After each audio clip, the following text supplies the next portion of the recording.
no one dies when you take care of yourself. Okay? You are your most important job. Welcome to Sincerely Future You, a podcast for female entrepreneurs looking to scale their business by mastering their time, money, and drama. I'm your host, Jess McKinley, founder of What's Happyning Coaching, a life coaching program that helps ambitious women like you make decisions today with the future you in mind.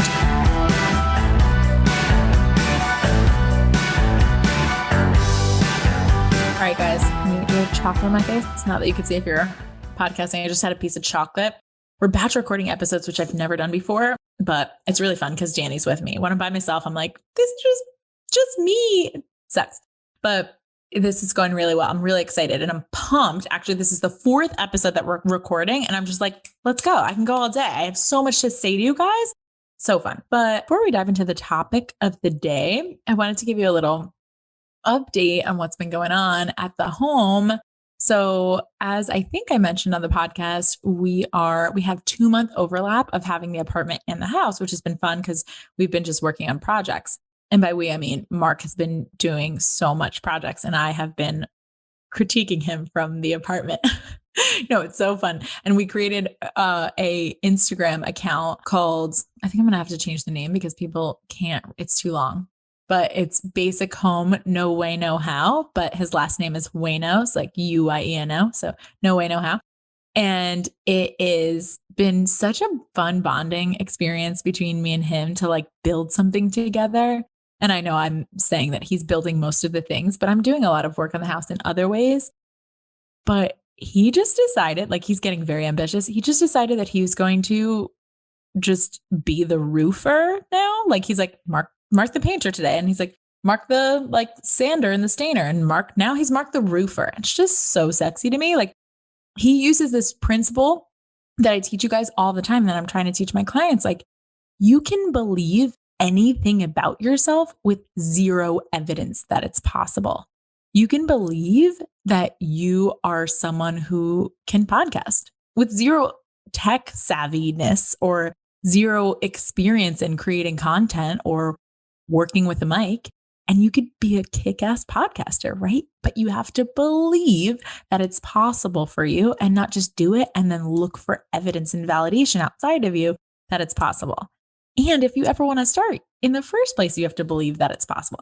I don't think it never even crosses my brain that I could build a roof myself. So I would never attempt this, but Mark is saving us thousands of dollars because of the thought in his brain. I can totally figure this out.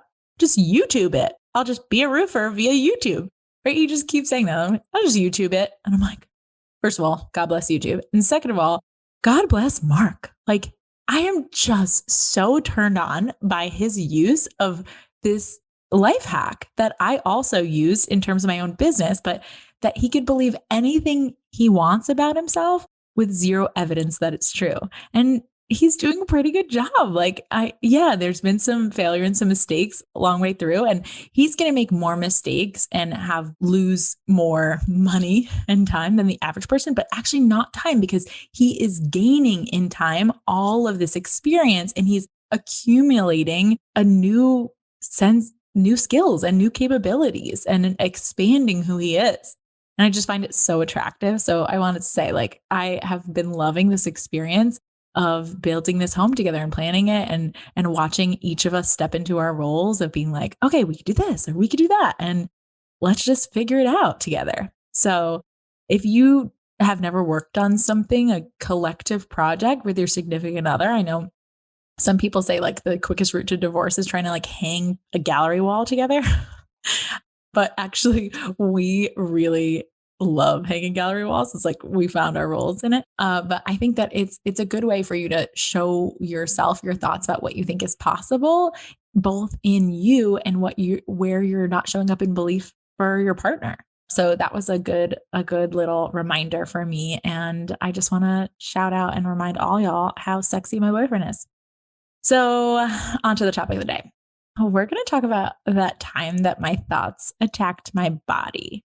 I talked about this a while back on Instagram, but a couple of weeks ago, for the first time in 64 episodes, so I guess it must have been several weeks ago, I didn't finish recording and editing and posting my podcast in time for its release. I had a packed day of clients that day. I had an inbox full of summer plans I desperately wanted to attend, but am already booked for. I had an earful of well-intended, mind you, but advice on how we should handle Calvin's recent struggles at school, and thousands of dollars worth of big purchases that I have to budget for and spend by next week still. I felt my body starting to speak up like, Jess, hello. And for the first time in a long time, I noticed that I had failed to schedule in enough rest.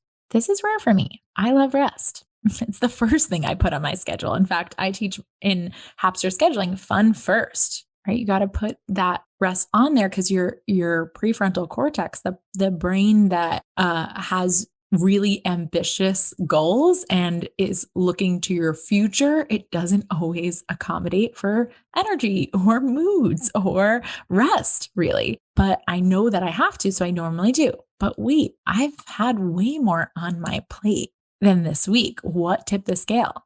It was actually my own coaching. It wasn't just the amount of time that I was spending in rest and in work. It was my mind being unmanaged. When my mind is managed, I can simply crush my schedule.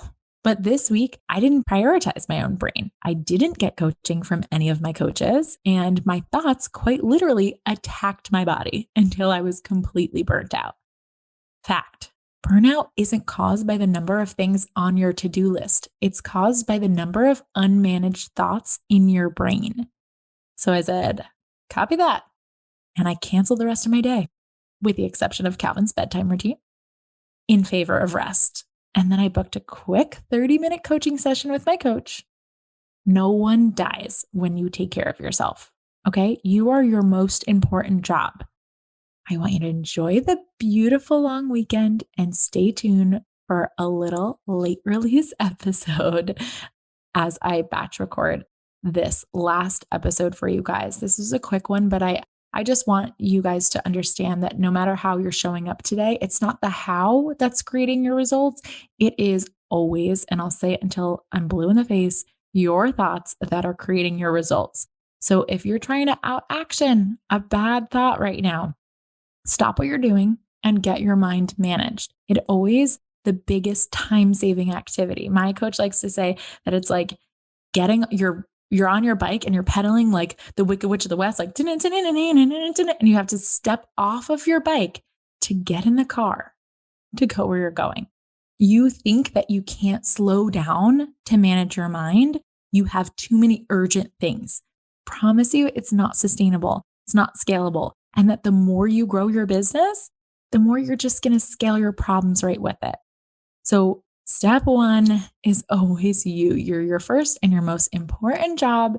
And then you can go about taking care of everyone else. But this isn't slowing down for slowing down's sake. It's slowing down so that you can speed up in a sustainable way. And so that your thoughts don't literally attack your body to the point where you've created a life where you're too unhealthy to even show up for your business, or you're too exhausted or burnt out to even show up for your business. Or heaven forbid, you literally run yourself into the ground and you become too unhealthy to even function. And I've seen that happen, and where they're forced to stop because people are forced to stop because they're too stressed and they are too sick, and they are creating it and blaming it on work and on like, the things need to be done. And if all the things were done, then I would just feel better.